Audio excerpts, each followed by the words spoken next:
Hidalgo, maire de Paris. Merci, chers amis, d'être présents ce soir. Bienvenue à la soirée d'hommage en mémoire d'Élie Wiesel. Nous allons débuter cette soirée par la diffusion d'un film d'extrait de message d'Élie Wiesel.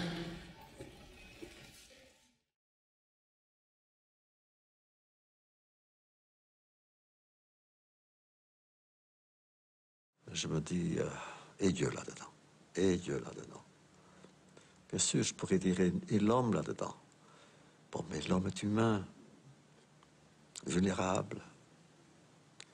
L'homme peut être lâche, peureux, méchant, cruel. C'est humain. Mais Dieu là-dedans, le Créateur, le juge des hommes. Je ne sais pas. Aujourd'hui, j'ai la foi encore, pour la simple raison que je ne veux pas être le dernier d'une chaîne qui remonte jusqu'à Rachi.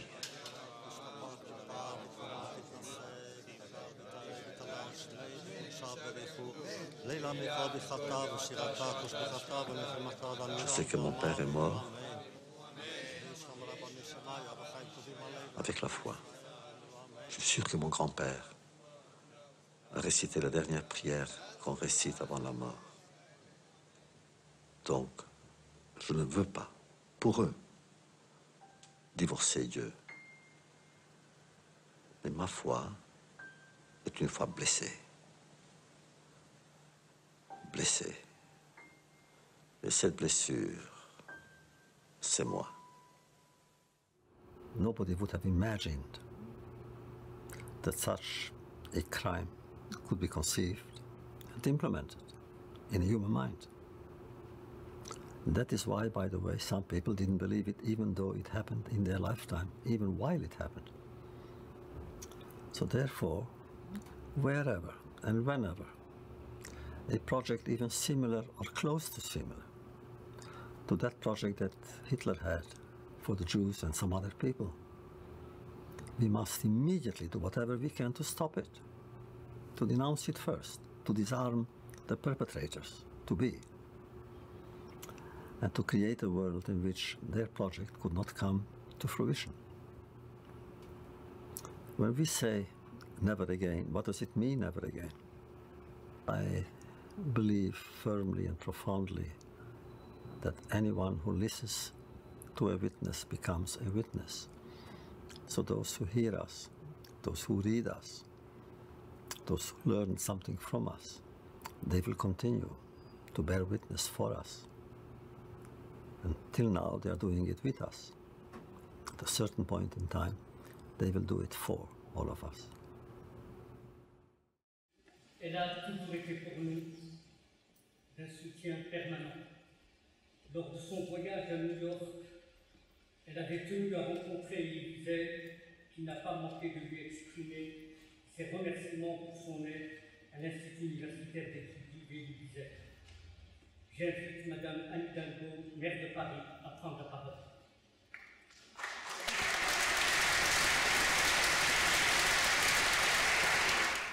Je suis bien sûr très heureuse et très émue d'être parmi vous aujourd'hui pour rendre hommage à Élie Wiesel, une des plus grandes voix morales de notre temps. Nous pleurons aujourd'hui un de ces êtres chers, rares, en lesquels l'humanité entière se reflète parce qu'il a consacré sa vie à incarner et à défendre la dignité humaine. Cette dignité lumineuse et généreuse qui nous a tous frappés comme une évidence, mais qui m'a frappée encore plus lorsque j'ai eu l'occasion, et vous l'avez rappelé, cher Rafi Marciano, de le rencontrer dans son bureau l'an dernier, à nouveau à New York. Je pense, bien sûr, comme vous toutes et vous tous aujourd'hui, à cet enfant né dans un si petit village de Roumanie, qui a grandi pauvre mais heureux. Élie Wiesel est resté jusqu'au bout fidèle à son éducation juive traditionnelle, à ses racines, au yiddish, sa langue maternelle. Je pense bien sûr aussi à cet adolescent qui, comme des milliers d'autres, du fait qu'il est né juif, a a été précipité du jour au lendemain par la folie de quelques-uns, la cruauté de beaucoup, la lâcheté de presque tous, dans un incompréhensible enfer. Elie Wiesel, déporté à Auschwitz puis à Buchenwald, y perdra son père, sa mère et l'une de ses sœurs. Après la libération du camp de Buchenwald, c'est en France qu'Elie Wiesel a été accueillie par l'OSE. Je veux saluer ici les dirigeants de l'OSE avec qui nous travaillons si bien sur Paris et qui ont perpétré cette œuvre qui a permis à Elie Wiesel, comme à beaucoup d'autres jeunes enfants, de pouvoir se reconstruire, construire une vie, parce que l'OSE, qui avait son siège à Paris, recueillait les jeunes rescapés des camps, souvent orphelins. C'est ce douloureux retour à la vie de rescapés qui avaient vécu l'indicible, leur lente reconstruction physique et psychologique, le rôle exemplaire joué à l'époque par certaines institutions qui sont retracées en ce moment par la passionnante exposition qui a lieu au mémorial de la Shoah. Après la Shoah, je veux bien sûr saluer l'ensemble des représentants ici du mémorial. C'est ainsi qu'Elie Wiesel est restée une dizaine d'années en France avant de partir aux États-Unis et aujourd'hui est vivant notamment au Préventorium d'Equis, qui porte encore aujourd'hui son souvenir ému. Et entamant de brillantes études de philosophie à la Sorbonne, il est resté toute sa vie très lié à la France et à Paris, très attaché à notre pays, et nous avons eu l'occasion d'échanger sur ce point-là. Et il était attentif, il était aimant de cette terre de France et de cette ville, Paris. Il intervenait notamment au sein du colloque des intellectuels juifs de langue française et a été un de ceux qui a porté cette pensée juive française de façon lumineuse et exemplaire. Le premier combat d'Elie Wiesel a été de témoigner, puisant des ressources d'énergie extraordinaires dans l'expérience qu'il avait laissée orphelin. Sa parole n'a cessé de s'élever pour dire, bien sûr, toute l'horreur de ce que les Juifs déportés avaient vécu à ceux qui ne savaient pas, qui ne pouvaient pas imaginer ou qui ne voulaient pas le savoir, ou bien qui cherchaient tout simplement à oublier pour se prémunir. Il a ainsi puissamment contribué à ce que s'inscrivent dans la mémoire de l'humanité ces camps de la mort, où l'humanité, presque totalement éclipsée, n'était plus qu'un rayon fragile, perdu dans cet enfer obscur. C'est bien sûr son premier livre poignant, La Nuit, qui a d'abord déchiré le voile de l'oubli de ces êtres broyés par la machine de mort la plus meurtrière de notre histoire, oubli aussi de ceux qui ont contribué à leur mort. À partir de ce récit originel, Elie Wiesel est devenu un conteur magnifique et un intellectuel d'exception, travaillant dans ses romans, ses pièces, ses essais, travaillant sur la pensée de la Shoah, la question de la mémoire, mais aussi, bien sûr, un grand nombre de sujets d'actualité sur lesquels il était extrêmement présent, car il était attentif, curieux, engagé sur tous les enjeux contemporains. Le souvenir des martyrs juifs, dont les joies, les amours, les espoirs ont été réduits à néant dans cette noirceur des camps, Elie Wiesel ne l'a pas seulement vécu et porté en lui, il l'a transmis aux générations suivantes, il l'a défendu devant la justice et chacun se souviendra, bien sûr, de ce témoin extraordinaire au procès Barbie. Il en a fait une arme contre toutes les barbaries et toutes les oppressions. Oui, la grande force d'Elie Wiesel est d'être devenu, à partir de là et par-delà l'horreur de la Shoah, un inlassable défenseur des droits humains, combattant sur tous les fronts contre l'antisémitisme, mais aussi contre toutes les formes d'ignorance qui mènent au rejet, à l'intolérance, à la domination. Je l'avais entendu ici même sur cette scène lorsqu'il est venu avec tous les prix Nobel de la paix à une conférence qui restera gravée dans nos mémoires et qu'il avait éclairée d'une façon exceptionnelle. Il a porté haut la valeur du savoir et du partage pour rapprocher les hommes entre eux et faire vivre en chacun notre communauté humaine. Ce combat, il l'a mené dans son œuvre, bien sûr, mais aussi dans des conférences, dans les cours qu'il a donnés dans toutes les prestigieuses universités du monde et au sein, bien sûr, de cette fondation qu'il a créée et que nous soutenons et que nous continuerons à soutenir. C'est bien sûr pour cet engagement extraordinaire qu'Elie Wiesel a reçu le prix Nobel de la paix, mais aussi la Grande Croix de la Légion d'honneur et de nombreuses autres récompenses. À l'heure où la barbarie nous frappe et nous menace, à l'heure où l'antisémitisme est toujours présent et ressurgit aussi sous des formes nouvelles, à l'heure où le repli sur soi et la haine de l'autre fragilisent notre démocratie, le message d'Elie Wiesel est d'une brûlante actualité. À tous les contestataires et à tous les continuateurs de la Shoah, nous disons que notre ville a été façonnée par le judaïsme. Je leur dis, en tant que maire de Paris, que les Juifs ont pris une part importante, éminente à notre histoire, cette histoire que nous aimons, et nous aimons la part qu'ils ont pris à cette histoire commune. Nous assumons cette part dont tant de rues, tant de monuments, tant d'œuvres portent l'empreinte, mais au-delà de ce qui est matériel, il y a aussi cette âme qui est présente dans notre ville. Nous leur disons, et je leur dis, nous revendiquons bien au-delà que de cet héritage historique et culturel l'influence vivante de cette communauté juive ici à Paris. Quant aux Juifs de Paris et de sa métropole, je leur dis, bien sûr, les yeux dans les yeux, que nous ne céderons jamais à ceux qui les menacent en parole comme en acte. C'est aussi un héritage que nous laisse Elie Wiesel. Paris continuera de lutter contre l'indéfendable, le terrorisme, toujours indéfendable, l'antisémitisme, toujours indéfendable, la haine de l'autre, toujours indéfendable. Mes chers amis, Elie Wiesel était une part essentielle de la mémoire et de l'identité juive et au-delà, un immense humaniste, une figure universelle, une source d'inspiration toujours présente pour le monde entier. Parce qu'il a vécu dans sa chair ce que l'on pourrait nommer l'éclipse de l'essentiel, c'est-à-dire notre humanité, il n'a cessé d'incarner cette humanité et de la défendre. Il a en cela magnifiquement répondu à l'appel lancé en 1947 par un autre survivant des camps, David Rousset, dont je vais reprendre ici quelques paroles.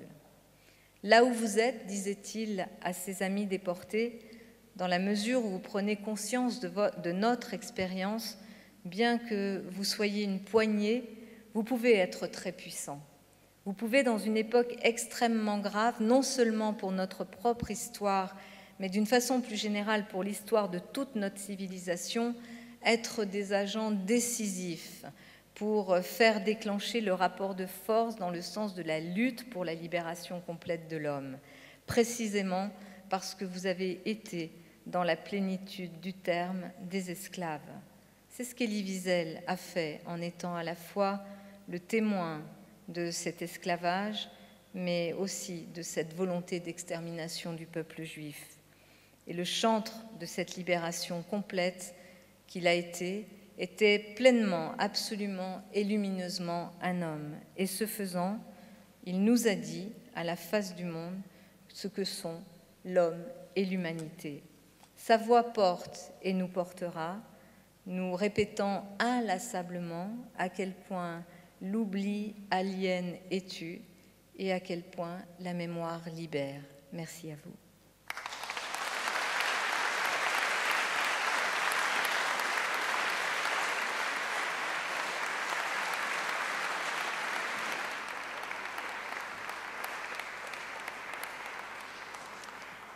Merci, Madame le maire, pour ce témoignage émouvant. Il est lui aussi rescapé de la Shoah. Il a été le compagnon de déportation et il est resté jusqu'au dernier moment l'ami indéfectible d'Elie Wiesel. J'appelle Isio Rosenman, président de l'Association pour un judaïsme humaniste et laïque.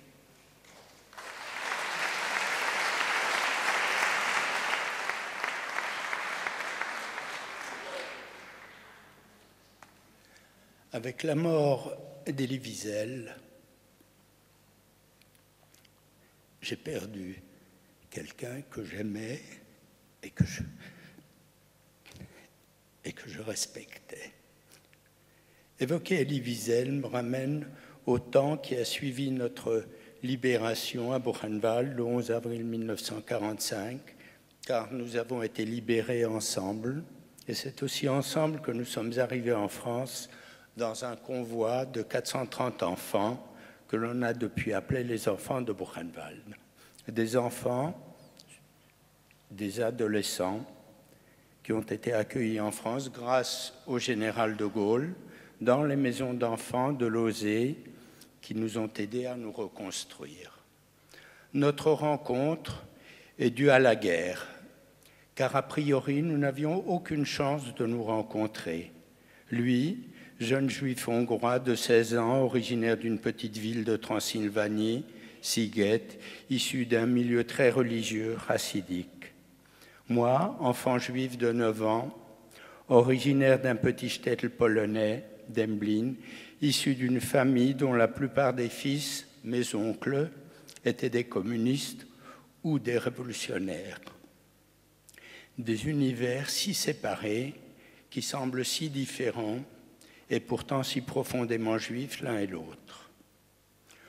Nous avons par la suite découvert que nous étions arrivés à Buchenwald presque en même temps, à quelques jours près, au cours de ce terrible janvier 1945, lui venant avec son père d'Auschwitz, moi venant avec le mien du camp de Częstochowa.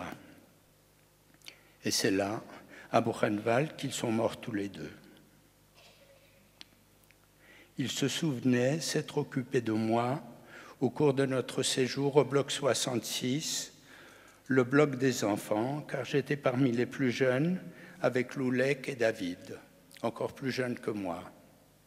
Il me l'a dit des dizaines d'années plus tard, et ce souvenir d'Elie, même si moi je n'en ai pas la mémoire, m'émeut encore aujourd'hui, car il est vrai que l'on ne pouvait pas survivre au camp, particulièrement un enfant, sans l'aide des autres, et j'ai souvent été aidé par des détenus, même une fois par un SS. Et je pense à ces prisonniers russes rencontrés des années plus tard lors d'une cérémonie à Buchenwald qui m'ont raconté qu'ils donnaient chacun un peu de leur maigre nourriture pour nous les enfants.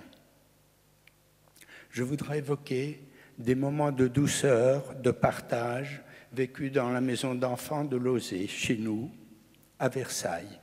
Une maison d'enfants religieuse. C'était les moments où Elie chantait. Il avait une voix exceptionnellement mélodieuse. C'était au début de 1946. Nous étions une quarantaine d'enfants et d'adolescents réunis le vendredi soir pour le dîner du Shabbat.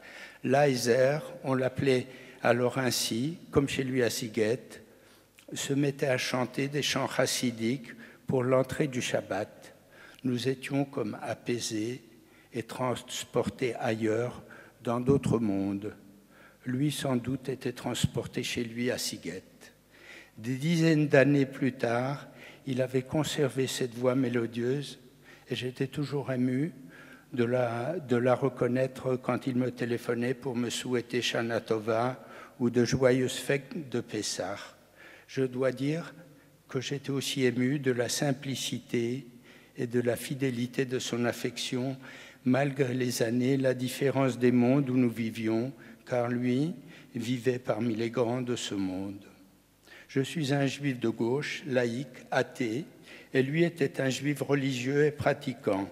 Nous n'étions pas toujours d'accord politiquement, surtout sur le conflit israélo-palestinien, et nous le savions. Cela n'a jamais pesé dans notre relation et notre affection. Dans nos conversations, il me disait toujours « Je suis ton allié dans un combat pour l'ouverture et la tolérance ». La voix d'Elie Wiesel n'était pas seulement une voix mélodieuse, c'était la voix d'un témoin. C'était la voix des absents, des morts, la voix de la mémoire et de ceux qui n'avaient plus de voix. mais c'était aussi au présent la voix de ceux que l'on ne voulait pas entendre, celle des minorités étouffées, souffrantes ou opprimées. Il avait lutté pour la libération des Juifs du RSS et sa fondation agissait de par le monde, au Cambodge, au Darfour, au Rwanda et ailleurs, beaucoup au secours d'enfants et d'orphelins. Il avait toujours en mémoire que pendant la Shoah, le monde s'était tu. Et le monde se taisait était d'ailleurs le titre de son premier livre en yiddish qui devint plus tard La Nuit. Il en avait tiré pour le présent une leçon indélébile. Elie Wiesel était un humaniste, un juif ancré dans ses racines religieuses traditionnelles qui lui servaient aussi de référence morale. Sur le plan personnel, il étudiait les textes sacrés tous les jours, à 5 heures du matin, m'avait-il dit, avant de se mettre à écrire. Mais s'il appartenait à ce monde, il n'y était pas enfermé. Il était capable de passer d'un monde à l'autre et était capable d'écouter avec respect d'autres positions que la sienne. Je n'ai pas à juger, telle était la phrase qui revenait souvent dans sa bouche. Une de ses figures de référence était d'ailleurs Hillel, l'un des sages du Talmud, connu pour son ouverture et sa bienveillance. Elie n'était pas politique, ou en tout cas, il ne concevait pas son action en termes politiques, mais éthiques. C'est sur ce terrain qu'il sentait sa responsabilité et la nécessité de s'engager, ce qu'il a fait sans relâche, en particulier depuis que le prix Nobel de la paix lui avait donné la notoriété et donc l'audience pour que sa voix porte. Et sa voix portait au-delà du combat pour la mémoire de la Shoah. Pour tirer les leçons d'aujourd'hui, je me suis souvent demandé pourquoi il suscitait tant de haine, beaucoup d'admiration aussi, mais tant de haine, une haine qui se déchaîne encore sur Internet après sa mort. Dans son discours de réception du prix Nobel de la paix, il disait « Nous devons toujours prendre parti. La neutralité est de l'oppresseur, jamais la victime. Le silence encourage le persécuteur, jamais le persécuté. » Pour moi, c'est sans doute la leçon la plus profonde d'Elie Wiesel, l'ami, l'homme de mémoire, le juif engagé, le mensch.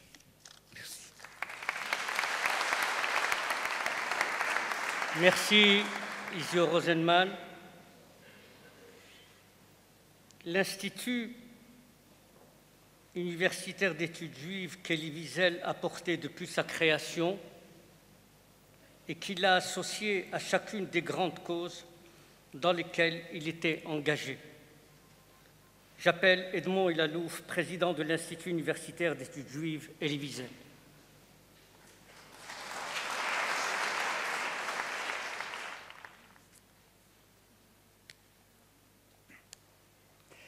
On m'a demandé de ne saluer personne dans la salle. Je voudrais donc saluer tout le monde et dire combien nous sommes particulièrement émus, toute l'équipe de l'Institut, du Centre communautaire, d'avoir réagi pour organiser très vite cette soirée. Elie Wiesel est décédé il y a 10 jours. Son décès a suscité une énorme émotion dans le monde entier. Il a été de même en France, les plus hautes autorités de la République. De très nombreux médias, tous les responsables communautaires ont exprimé leurs condoléances et leur tristesse. Dès l'annonce de son décès, l'Institut Elie Wiesel, les responsables, ont décidé d'organiser rapidement un hommage solennel à celui qui fut pendant des années et des années un maître et un ami. Madame Hidalgo, la maire de Paris, a immédiatement donné son accord pour que cet hommage soit non seulement organisé à l'hôtel de ville, mais que ce soit tout Paris qui rende hommage à Elie Wiesel. Merci. Le Premier ministre, M. Emmanuel Valls, a également donné immédiatement son accord pour être présent et rendre hommage à Elie Wiesel. Quand on veut réserver une salle à l'hôtel de ville, en moins de 6 mois, vous avez la réponse. Nous avons mis moins de 24 heures pour avoir votre accord, votre réponse. En quelques heures, nous avons reçu plus de 700 réservations par email, maximum de places disponibles, et nous avons dû refuser depuis jeudi plusieurs centaines de personnes qui souhaitaient être parmi nous. C'est dire combien la mort d'Elie Wiesel a suscité dans toute la population un vif émoi. Personnellement, j'ai connu Elie Wiesel dans les années 70, au Centre communautaire de Paris, au boulevard Poissonnière, au Fonds social juif unifié, au Centre Hachi et à la rue Lafayette, où nous sommes actuellement. Elie Wiesel a participé à de très nombreuses conférences, colloques, événements culturels. Nos relations étaient toujours chaleureuses, amicales. Il était toujours à l'écoute et il aimait beaucoup entendre. Il nous a soutenus dans nos projets et surtout quand il fallait bousculer les conventions et les idées reçues. Il était affectueux, il nous aimait. Nous perdons un maître et un ami très chers. Quand je dis « nous », c'est particulièrement Rafi Marciano et moi-même et vous tous. Mais son message et son enseignement continueront à nous guider. En effet, dès la création de l'Institut, il nous a tracé la voie à suivre dans un texte qui garde toute son actualité. Il écrivait, puisque l'essentiel de l'Institut, c'est l'enseignement. Savoir, c'est résister. C'est résister à quoi? Résister au poids mort de l'ignorance par l'effort de la connaissance. Mais le savoir joue aussi un autre rôle. Il permet de s'opposer à l'indifférence et à la domination d'autrui sur nos corps et nos esprits. Savoir, c'est résister à l'oppression. Étudier, c'est apprendre. Apprendre ce que l'on nous a donné. L'étude existe pour rapprocher les hommes, non pour les séparer. Cette place centrale du savoir fait partie des valeurs qui nous animent et qui sont au cœur de notre action. Responsables communautaires, engagés dans la cité, nous considérons que le partage du savoir est le cœur de notre engagement. Ainsi, en 2005, lorsque nous avons formé le projet de créer parallèlement au centre un institut universitaire, Elie Wiesel a accepté de nous soutenir et de nous donner son nom et son parrainage à l'Institut qui existe maintenant depuis 11 ans. Le programme de l'Institut a été enrichi depuis 2 ans par celui de l'Université numérique des études juives, l'UNEJ, qui nous permet de diffuser notre programme dans plus de 60 pays, avec la collaboration de l'Alliance israélite universelle. L'Institut Elie Wiesel propose que l'année 2016-2017 soit déclarée partout année Elie Wiesel, pour faire connaître son œuvre, ses combats, ses engagements, son travail de mémoire. Nous pourrions y associer les écoles, les mouvements de jeunesse, les centres culturels, les étudiants, les médias, avec le soutien de la mairie de Paris, si elle l'accepte, avec le soutien du conseil régional qui nous a également donné son accord, avec le soutien du Fonds social, notre maison mère, et de toutes les institutions qui adhéreraient à ce projet d'une année Elie Wiesel. L'Institut apportera tout son soutien à la réalisation des manifestations qui seront organisées partout, en France, en Israël et dans d'autres pays. Enfin, nous demandons à Madame la maire de Paris de bien vouloir envisager qu'une place soit dédiée à la mémoire d'Elie Wiesel. La réponse est oui.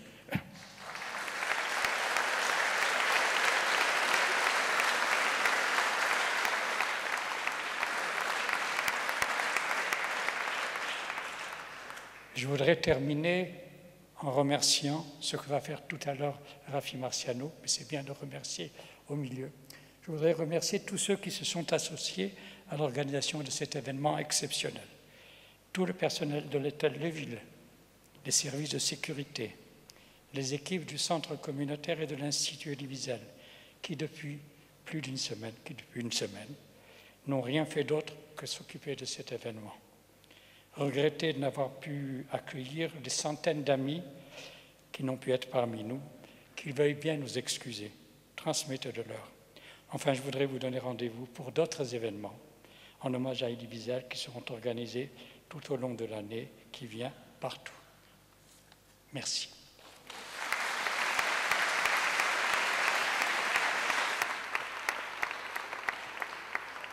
Depuis qu'il fut accueilli dans l'une de ces maisons d'enfants, Elie Wiesel a fait montre d'une fidélité sans faille à l'oser. J'appelle Jean-François Gutmann, président de l'œuvre de secours aux enfants.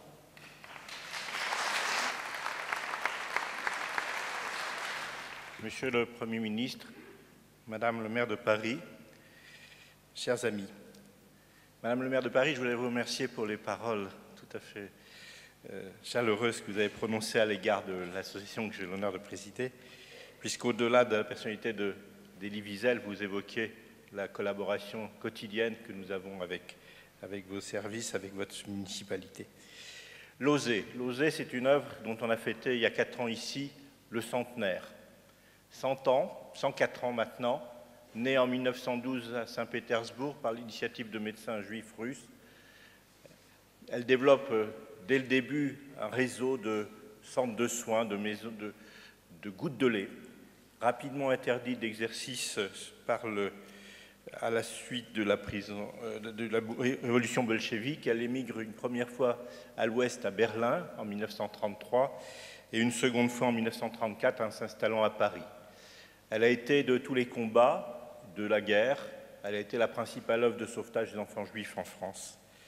À la Libération, au-delà des orphelins de France, elle se voit chargée d'une mission additionnelle. Un beau jour, l'aumônier, le rabbin Echel, qui accompagnait le corps d'armée qui a libéré le camp de Buchenwald, découvre dans le camp plus d'1 millier d'enfants, d'adolescents.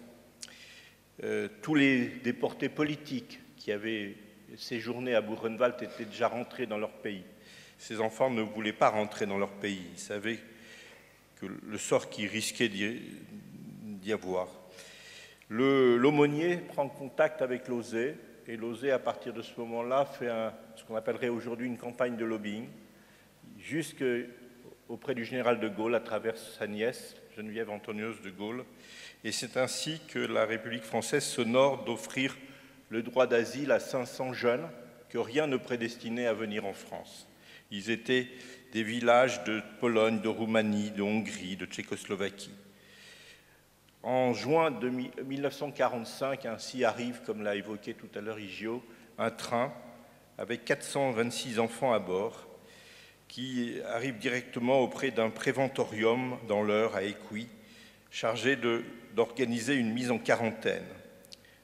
Les jeunes n'acceptent pas de se retrouver dans ce camp, les adultes ne comprennent pas la situation d'adolescents alors qu'ils s'étaient préparés à accueillir des tout jeunes enfants et préparer les layettes. Pauvres moniteurs et monitrices, écrit Elie Wiesel, croit-il pouvoir nous éduquer, nous qui avons regardé la mort en face? Le plus jeune d'entre nous possède une somme d'expérience plus vaste que le plus âgé parmi eux. Comment peuvent-ils comprendre notre besoin de garder quelques restes de gâteau sous nos oreillers? Et pourtant, à Écouis, le jeune Elie Wiesel fait de belles rencontres, féminines notamment. Nini, Gabi Wolf-Cohen, Judith Emendinger, Rachel Mink. Comment as-tu fait, Judith? Comment avez-vous fait pour nous apprivoiser? Nini, cette éducatrice si belle et si dévouée, comment a-t-elle fait pour tenir tant de semaines parmi nous, avec nous? Rationnellement, Judith, nous étions condamnés à vivre cloîtrés, comme de l'autre côté de la muraille. Et pourtant, en peu de temps, nous réussîmes à nous retrouver du même côté. Ce miracle-là, à qui le devons-nous? Comment l'expliquer? À quoi l'attribuer? À nos affinités religieuses? Aux vôtres? Le fait est que tous ces enfants auraient pu basculer dans la violence ou opter pour le nihilisme. Vous avez su les diriger vers la confiance et la réconciliation. Après le préventorium d'Écuis et la maison d'enfants de Versailles, où règne une ambiance religieuse qui convient tout à fait à Élie. On y observe le Shabbat et les fêtes. Le vendredi soir, le temps s'arrête. La maison est ouverte à bon nombre d'invités, prêts à accueillir le Shabbat avec des chants à table et dehors. Leiser entonne de sa belle voix les chants du Shabbat appris à Siguet, sa ville natale. L'après-midi est consacré à l'étude de la section de la semaine de la Torah, mais aussi aux commentaires de derniers éditoriaux d'André Mauriac pour se tenir au courant de l'actualité. Le soir, on danse la hora dans la cour, mais les garçons étaient bien plus timides que les filles. Le jeune Leiser ne sait pas trop quoi faire de sa vie, ni quelle orientation prendre. Il est tenté, comme certains de ses camarades, de partir en Palestine. De longues conversations ont lieu entre copains. Pour autant, l'Osé s'arrange pour que des éducateurs lui donnent des cours. François Val, grand élancé, les traits fins, un peu désœuvré.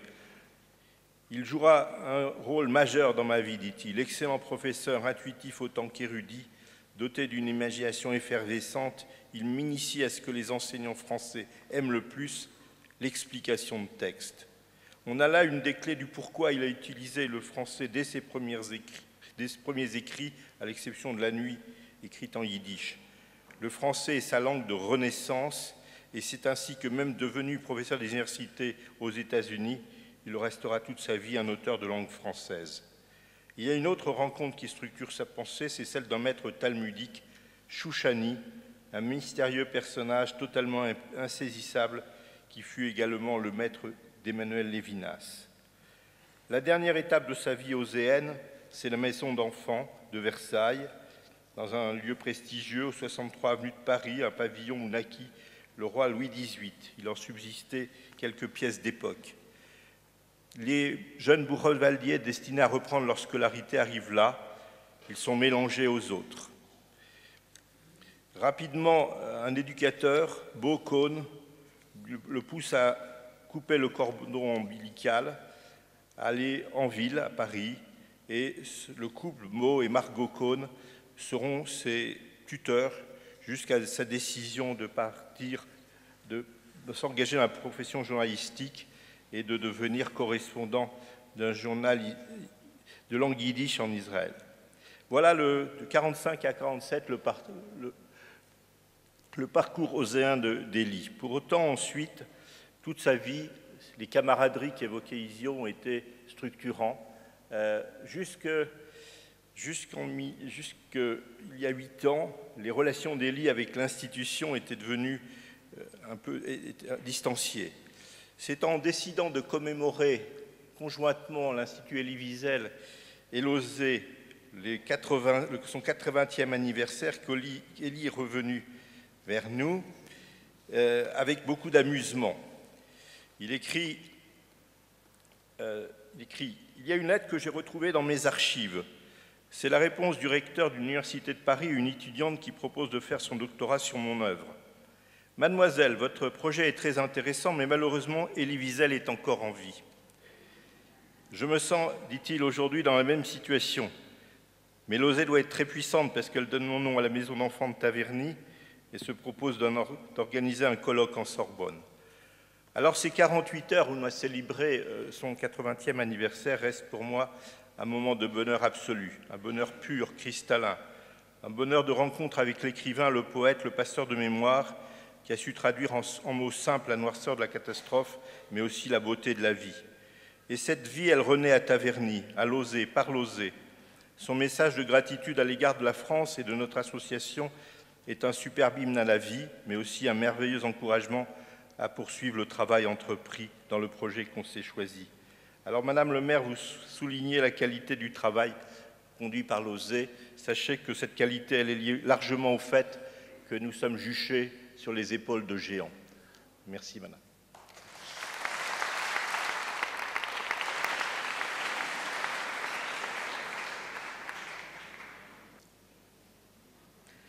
Le grand rabbin de France est l'incarnation de la tradition juive, à laquelle Elie Wiesel a toute sa vie marqué son appartenance, comme le moteur de son action universelle. J'appelle Chaim Corsia, grand rabbin de France et ami d'Elie Wiesel.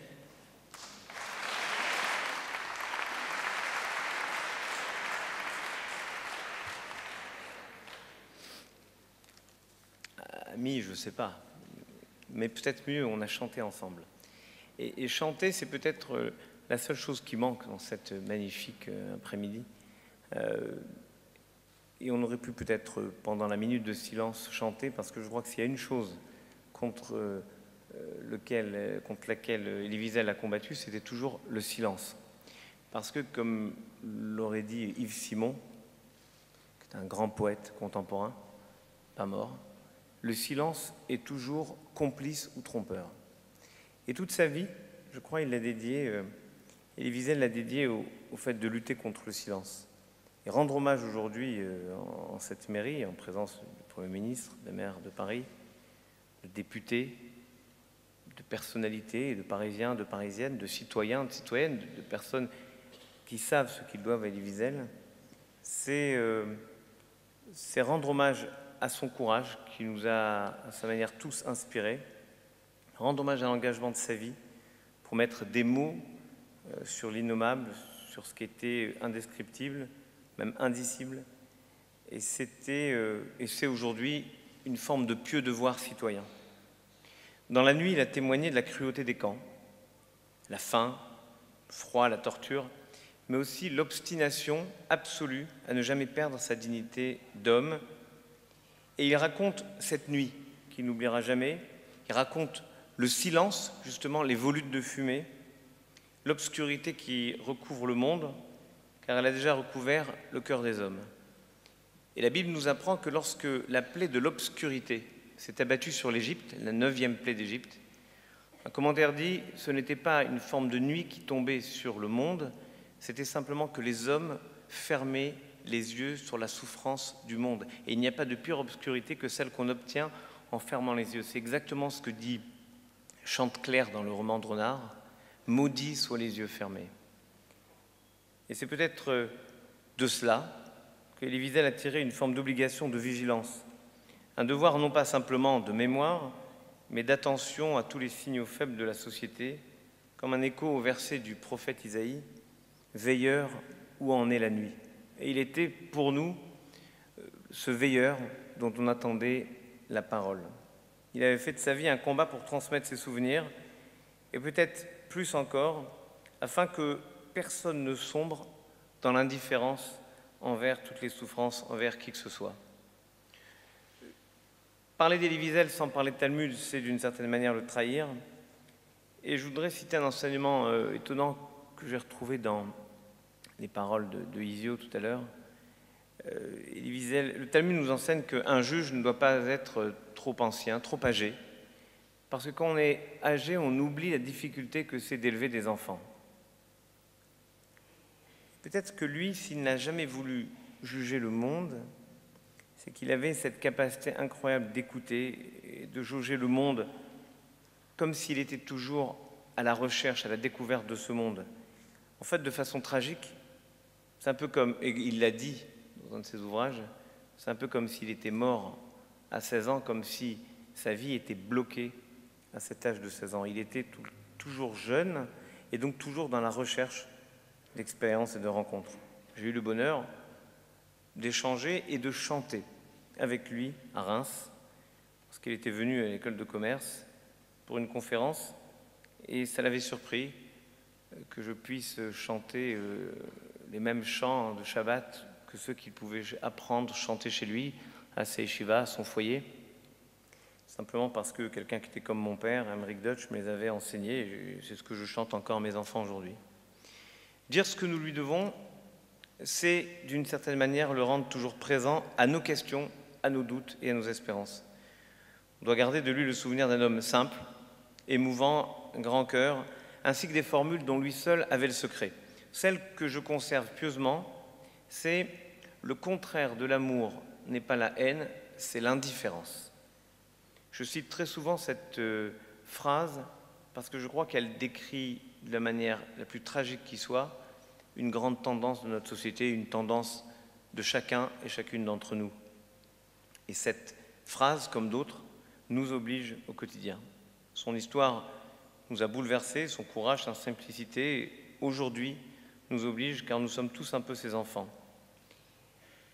Et comme il l'a dit de manière si troublante, si forte dans le film qui nous a été projeté au début de cette soirée, celui qui écoute les témoins devient témoin à son tour.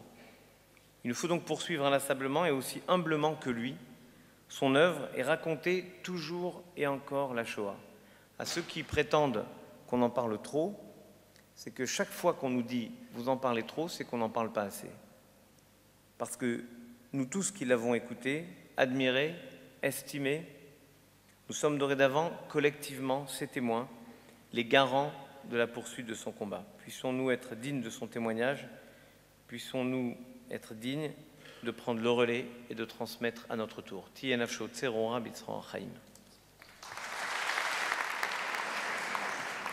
Merci, Monsieur le Grand Rabbin de France. La présence du cardinal archevêque de Paris est d'abord un acte de fidélité à Monseigneur Lustiger, dont nous savons les liens avec Elie Wiesel étaient si forts. La parole est à Monseigneur André XXIII, cardinal archevêque de Paris. Elie Wiesel était un des rares survivants de la Shoah qui a affronté avec force le défi de parler et de témoigner sur l'expérience qu'il avait vécue, expérience impensable et qui touchait à l'indicible. Plongé dans la folie de la mort absolue, il en est ressorti avec la conviction que ce qui avait été conçu comme le moyen d'exterminer les Juifs était devenu paradoxalement porteur d'un message pour les Juifs, mais aussi pour l'humanité entière. Cette confrontation à la mort ne l'a pas entraîné dans le désespoir personnel, ni dans la désespérance sur l'avenir de l'humanité. Cette confrontation à la mort s'est transmuée en mission. Il a voulu continuer le dialogue avec Dieu, comme il lui arrivait de dire « Malgré l'horreur, je n'ai jamais renié Dieu », ou comme nous l'avons entendu tout à l'heure, « Ce n'est pas à moi de divorcer d'avec Dieu ». Sa méditation sur la tradition juive a rejoint la mission universelle du peuple élu. Devenir une lumière des nations, pour reprendre la citation du prophète Isaïe. Il nous donnait ainsi une clé d'interprétation de l'enjeu universel de l'antisémitisme. En cherchant à détruire le peuple élu, Hitler frappait l'humanité tout entière. Dans la promesse de l'alliance dont Israël est porteur. L'enjeu n'est pas tellement l'agression d'une communauté particulière. Il est une menace pour tout homme. L'antisémitisme n'est pas une simple éruption de racisme ou de xénophobie, c'est un attentat contre l'humanité et donc c'est un déni de Dieu. De même que l'antisémitisme blesse l'humanité entière, pour Elie Wiesel, chaque blessure de la dignité humaine blesse le peuple juif dans son identité. C'est pourquoi son engagement au cours des 70 années écoulées assume la dimension universelle de l'antisémitisme en luttant contre toutes les atteintes aux droits de l'homme. Il en a fait une sentinelle des violations de la liberté et de la dignité humaine dans tous les peuples du monde. Avec sa Fondation pour l'Humanité, il menait un combat contre un seul véritable ennemi, la haine. Il combattait pour la paix, mais la paix pour tous, Juifs et Palestiniens, Arméniens, Tutsis, Roms, Indiens du Nicaragua et tant d'autres que l'on pourrait citer. De sa confrontation à l'enfer, il a rapporté un devoir perpétuel de vigilance et de combat. Il avait intégré une horreur de la neutralité et même de l'indifférence. Comme nous l'avons entendu déjà tout à l'heure, je voudrais rapporter cette phrase de son discours au moment où il a reçu le prix Nobel de la paix,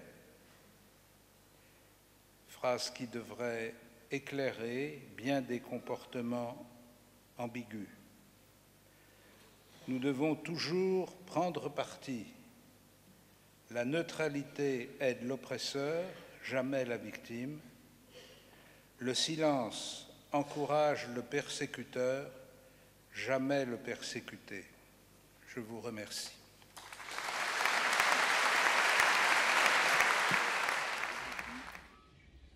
La Fondation pour la mémoire de la Shoah a toujours soutenu l'Institut universitaire d'études juives Elie Wiesel. Mais la Fondation pour la mémoire de la Shoah a toujours associé le nom de Elie Wiesel à son action. J'appelle le président de la Fondation pour la mémoire de la Shoah, M. David de Rothschild.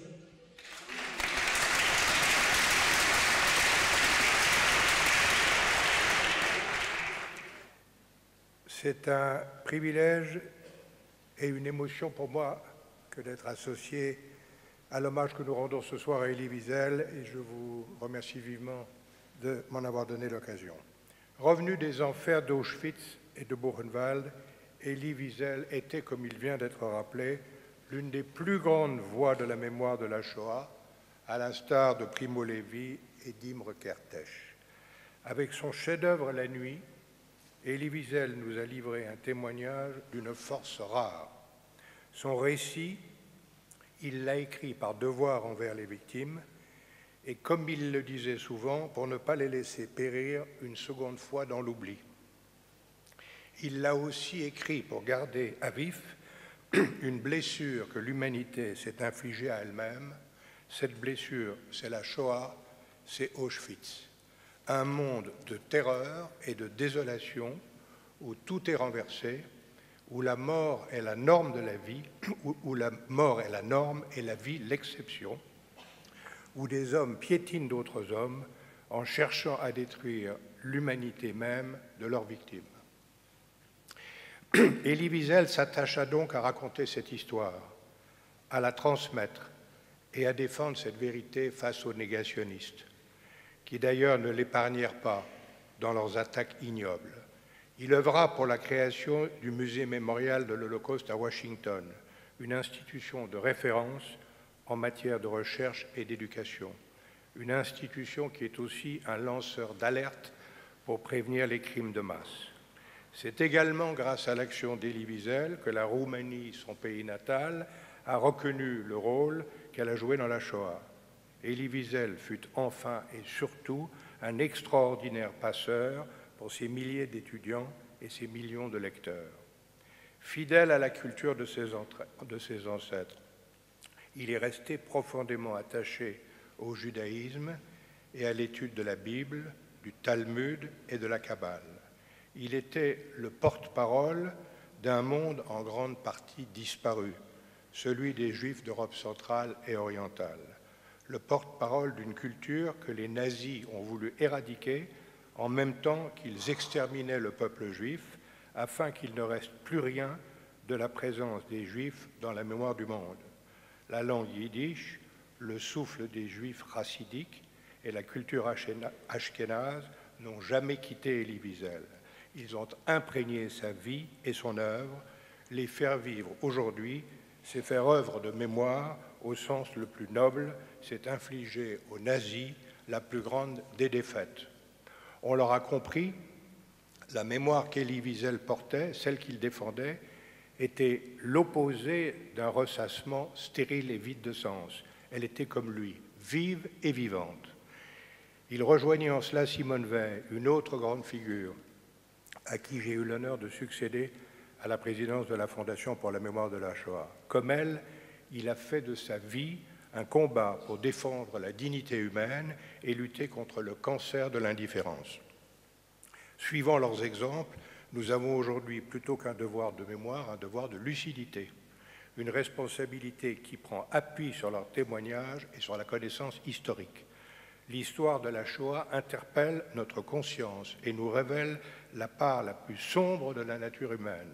Elle aiguise notre regard et nous éclaire sur la fragilité des démocraties. Elle doit aussi aiguiller notre action dans le sens de ce que la tradition juive appelle le tikkun olam, la réparation du monde.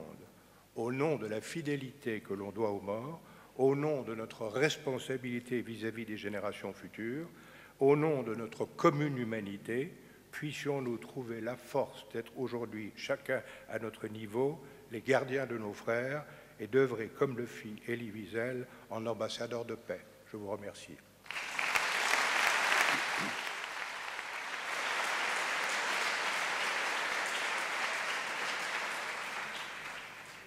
Petite information, nous allons publier tous les textes des témoignages de ce soir à l'Institut universitaire Elie Wiesel.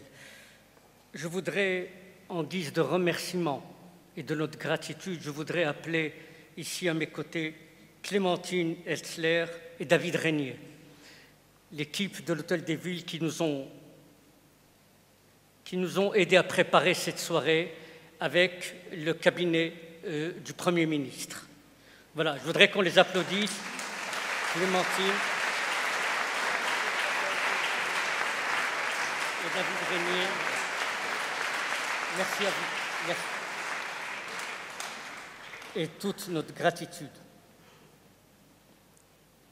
Manuel Valls n'a de cesse de manifester son total engagement à la mémoire de la Shoah.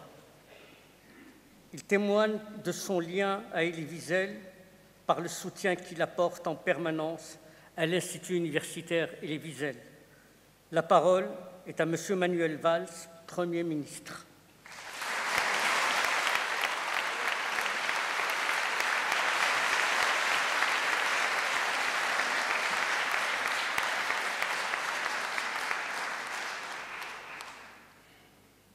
En parler est infaisable, mais se taire est impossible. Voilà l'immense paradoxe auquel Elie Wiesel a voulu tout au long de sa vie se confronter. Il fallait pour cela infiniment de talent, bien sûr. Il en avait, plus que tout autre, même si sa modestie l'amenait à en douter. Il fallait aussi et surtout l'expérience totale de la souffrance. Et Isio Rosenman, son compagnon de déportation, nous l'a fait partager avec ses mots et avec quelle émotion. Elie Wiesel était allé bien au-delà de ce que l'on peut imaginer. Écrire, et il n'est pas le seul à avoir été confronté, déporté à ce défi. Ce n'était pas d'écrire, c'était pour lui revivre en continu les scènes dans son âme et dans sa chair. Il fallait enfin une foi inébranlable en l'homme.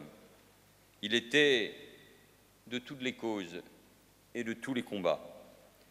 Et nous tous rassemblés ce soir dans cet hôtel de ville de Paris, nous mesurons combien la disparition de cet homme est une perte immense pour l'humanité, car dans une époque faite de tant de fracas, où les repères se brouillent, où l'actualité chasse l'actualité, où l'indignation n'est pas toujours là où elle devrait être, Elie Wiesel savait nous rappeler à nos devoirs et à nos exigences.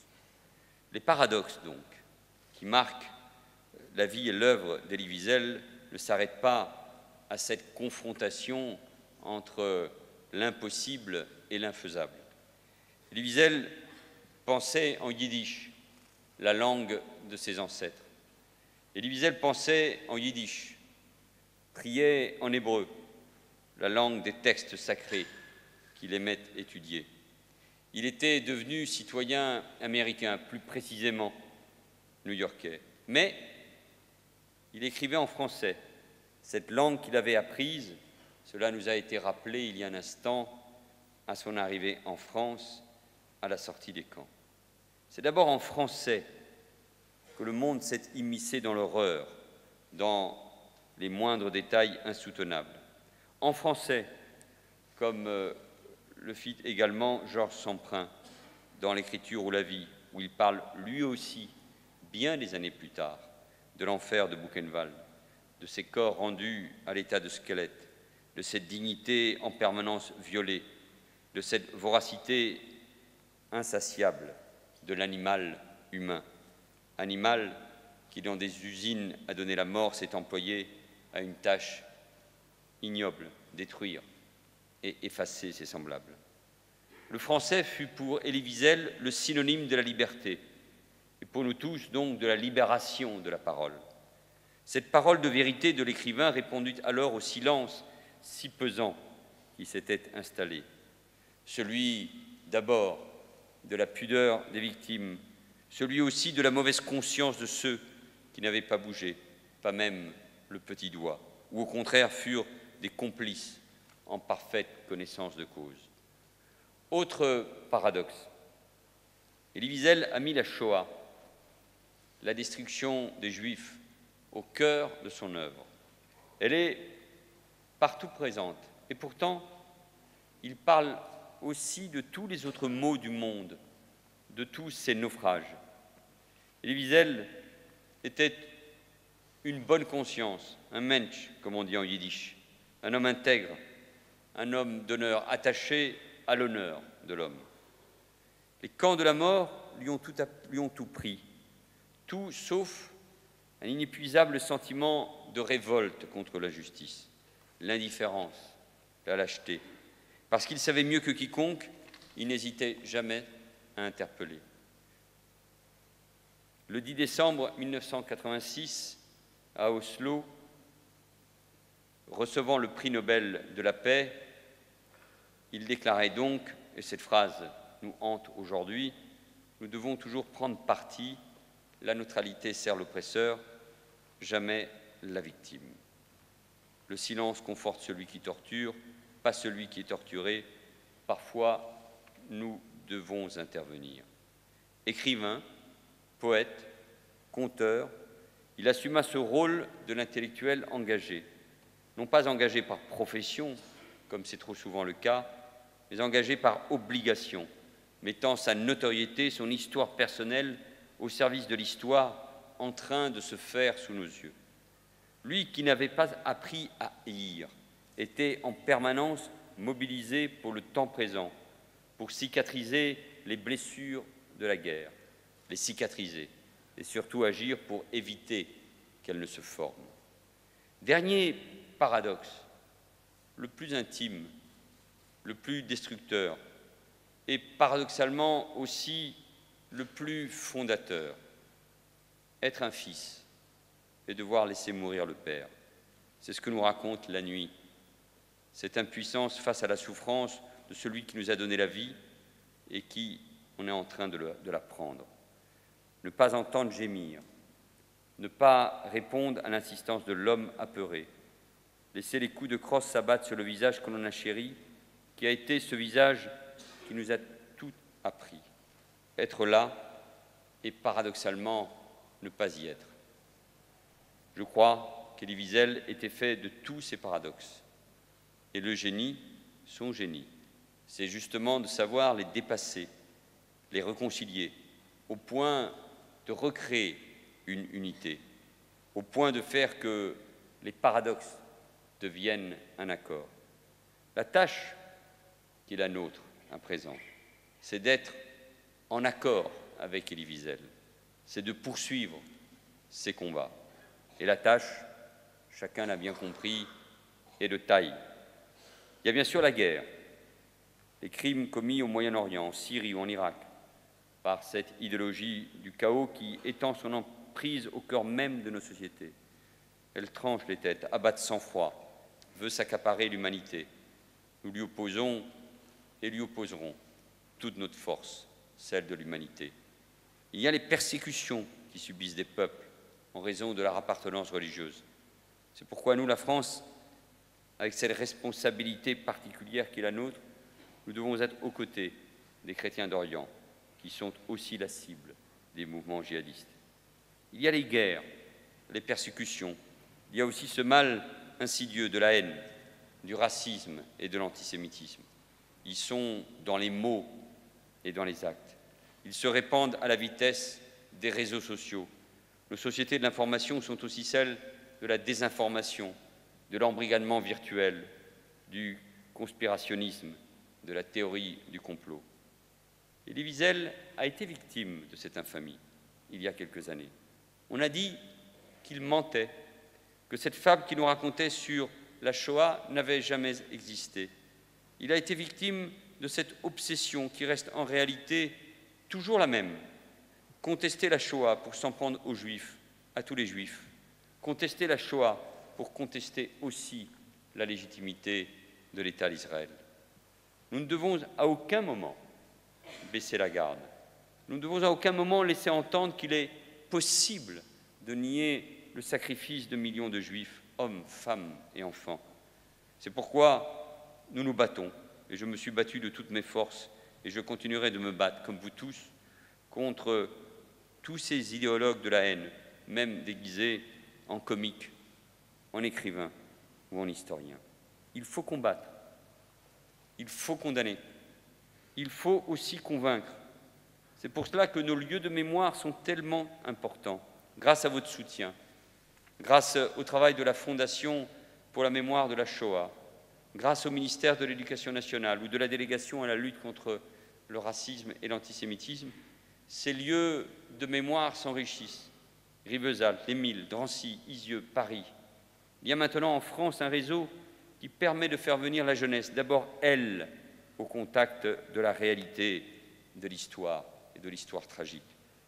Il ne suffit pas de rendre hommage aux grandes figures, ni de s'indigner, puis de passer à autre chose. Il faut que nos concitoyens, nos jeunes, prennent le temps de voir par eux-mêmes ce que fut le passé dans sa complexité. Voilà ce que nous devons transmettre aux générations qui viennent.